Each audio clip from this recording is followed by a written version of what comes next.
कुठलाही कॅन्सर म्हणजे एका पेशीच्या 2 पेशी होण्याची ताकद त्यात असते, त्याच्यावर कंट्रोल कोणाचा नसतं.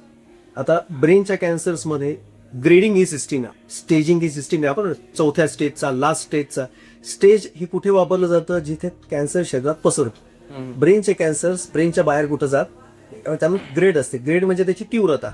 ग्रेड 1, ग्रेड 2, ग्रेड 3 आणि ग्रेड 4. पहिल्या 2 ग्रेडला लो ग्रेड कॅन्सर्स म्हणतात.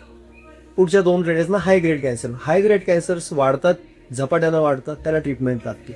लो ग्रेड कॅन्सर जे काय असतात त्यात बहुतांशी वेळेस वाढ होईल अशी काही हे त्यात गॅरंटी असते, वाढणारच असं काही नसतं.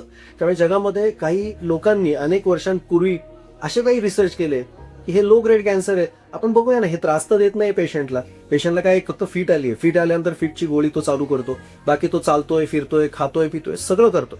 याच्या आयुष्यात जर काही बदल होत नसेल तर आपण फोटो काढून बघू आजार वाढतोय का. आणि त्या लोकांनी 5-5, 10-10 वर्ष त्यांचे स्कॅन काढले, त्यात तो वाढत नाहीये असं पुराव्याने सिद्ध केलं आणि जगापुढे एक शोध निबंध लिहिला आणि मांडला की अशा कॅन्सर्सना तुम्ही ऑब्झर्व सुद्धा करू शकता. लो ग्रेड कॅन्सर, त्यांना लो ग्रेड लायोमा म्हणतात.